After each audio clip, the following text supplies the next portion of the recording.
Okay, as promised, we've got the full Samantha Markle interview here, so let's get stuck into it without further ado and see what she has to say, because it's quite an extensive interview and she had some valid points and some, invalid points as well, and I'll pick it apart and we'll see how we go. Megan's half-sister Samantha Markle joins us now live from Tampa in the United States. Nice to see you again. What did you make of Harry and Meghan's announcement? It was somewhat of a dichotomy for me. I was surprised on one hand, but not on the other. As I had said at the beginning of all this, and really felt and still do, with regards to the family rift, there wasn't really a family rift per se. And we all felt, as the world knows by now, very ghosted. So I don't really understand that. There wasn't really a family rift. I don't know. No, I don't know where she gets that from. I guess they felt ghosts, but I don't know why she's saying there wasn't a family rift, because it seemed to be. It was my contention, and I had said, albeit diplomatically, if she'll do this to our family, she'll do this to yours. And the world sort of mocked me, and a lot of muckety-muck went around about my being jealous and bitter. And I was just being very honest and saying, look, I love her, she's my sister, but humanitarians and diplomats don't behave like this. So progressively, as I saw royal protocol broken and the rift between the royals, especially Harry and William, increase. But she doesn't say it's a rift with her family, but she's saying there's a rift within the royal family. I don't know. You'd sort of think that the fact that Thomas didn't get invited, and it's all complicated, isn't it? There's a lot of issues there as well. But you'd think that was a rift, and the half brother as well. He's Thomas Markle Jr. and everything. I don't know. So anyway, she thinks there's a rift with the royal family, so here we go. I thought, there's something going on here that contradicts the definition of humanitarian and diplomat. I see a divisiveness. I see selfishness. And I thought, why isn't she working harder to, bridge the gap with our family and with the royals? Okay, I'll give her a bit of credit here, because I sort of see that with Meghan too. She tends to sort of run away from her problems, she doesn't seem to, there's no sort of good conflict resolution skills with her. She seems to sort of, just push it aside or forget about it, she doesn't like to cause waves, I guess. It's probably just being too agreeable and too nice that she doesn't want to cause waves.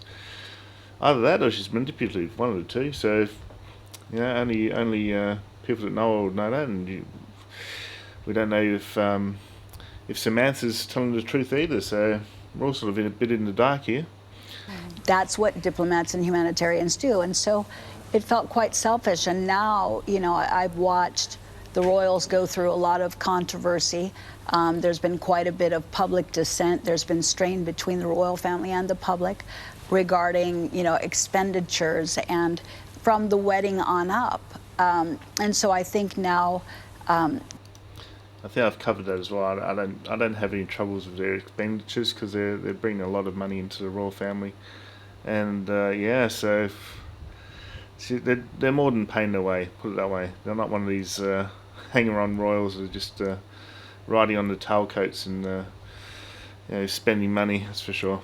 To find out there's going to be this exodus and this attempt at suddenly wanting independence. Well, that's great after you, quote, abscond with multiple multi-millions of dollars from the royal wedding on, to all of a sudden say, oh no, we quit, we're taking all of this money and we're going to go be independent. It's really... No, but no, they were saying they're going to be financially secure, so she's wrong there. They're planning on being financially secure. They've got their own sort of Sussex Royal website, sussexroyal.com. We'll have to look it up. So they're going to make their own money, but she makes a couple of valid points. They're coming up, I think. Insulting and I think quite hurtful, and I'm shocked that this is happening to the British royal family. Okay, well, Harry, we've known Harry, we the public have known Harry for a long time, and we know he's never enjoyed the spotlight.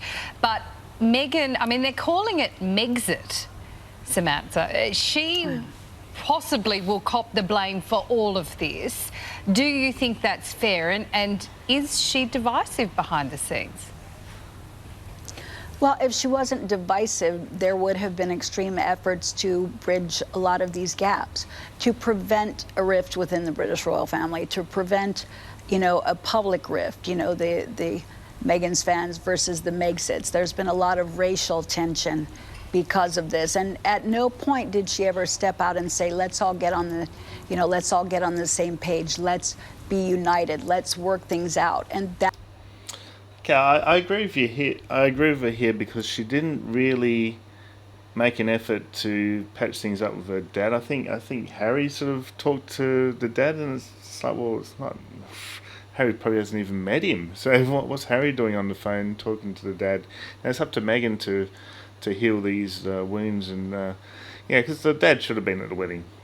Let's be honest here. So I agree with that. She can be divisive, but I think it's more that she doesn't know how to handle any problems. When things are going well, she loves it. When things aren't going well, she wants to escape. And I know a few people out. I had an ex-girlfriend exactly the same as that. She very bad conflict resolution skills. I used to bring things up with her friends and say, John's right, and she'd be like, just forget about, she'd try and change the subject and that. She just didn't like talking about things. And I'm seeing the same sort of thing with Meghan here, so she's got a point there. Some people are good at resolving conflicts. Others just like to sort of think that it'll just go away if they just ignore it.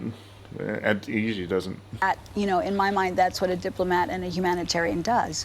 They engage in peaceful resolution, where there has been none. And it feels as though, this exodus, rather than understanding their roles and honoring them and remaining steadfast, is what they should have done. So, Do you get any personal satisfaction out of this? Do you feel as though you're vindicated, that almost she's tearing the royal family apart as she did to yours?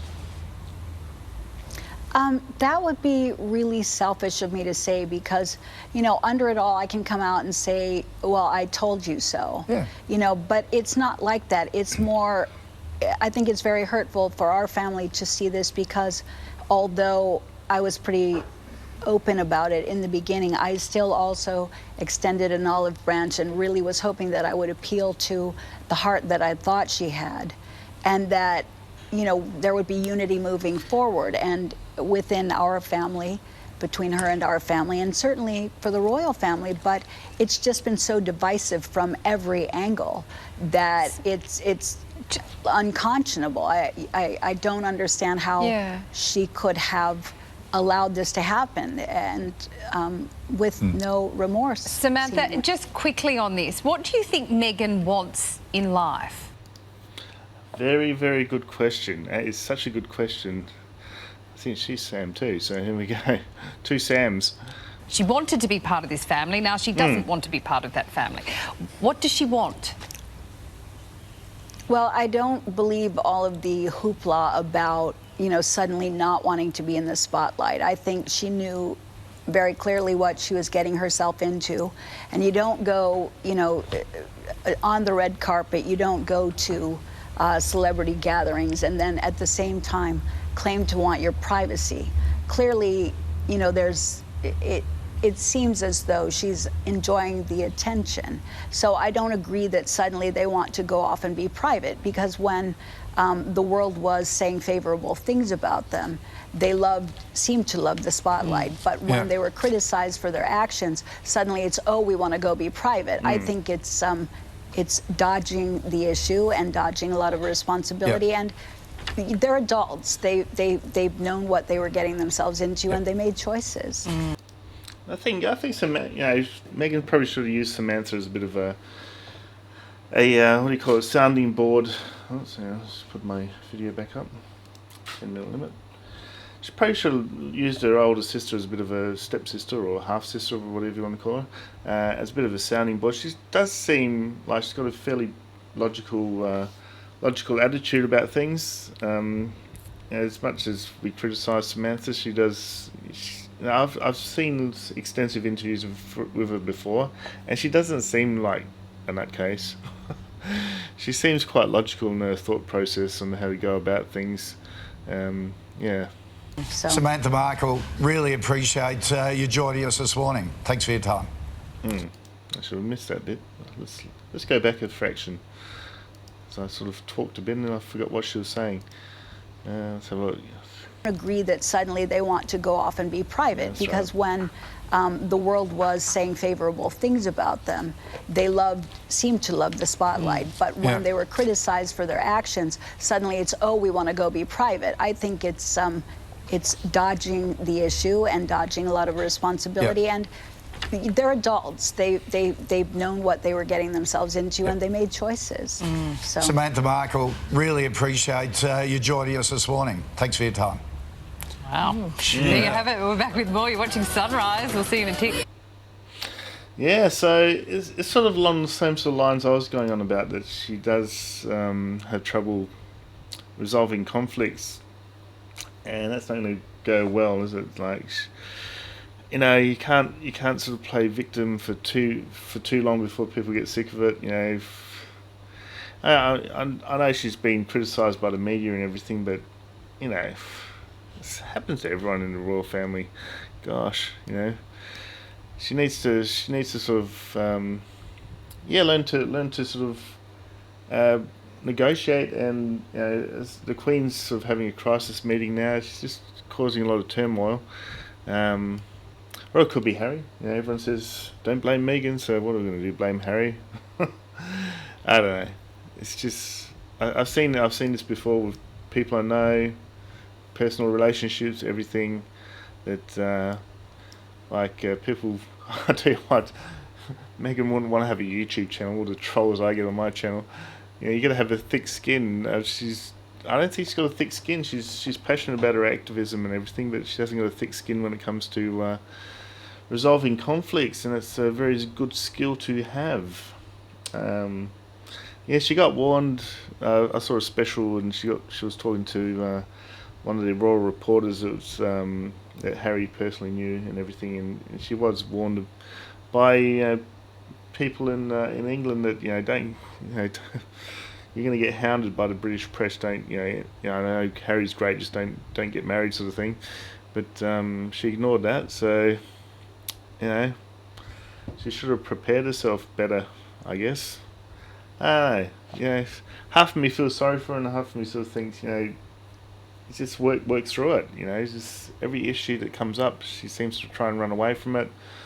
Ghost people, goes to the dad, try and doesn't answer his calls, doesn't answer emails and that sort of thing, mail correspondence. So it's a lot of stuff. So I guess she's put on herself, and it's a difficult situation. She should be reaching out to her sister. I think her sister seems quite logical. It's always good to talk to family about these things. But anyway, so that's it. Tell us what you think. I'm sure I'm going to get criticised myself, but I've got a thick skin, unlike Meghan. And we'll go from there. Okay, cheers. See ya.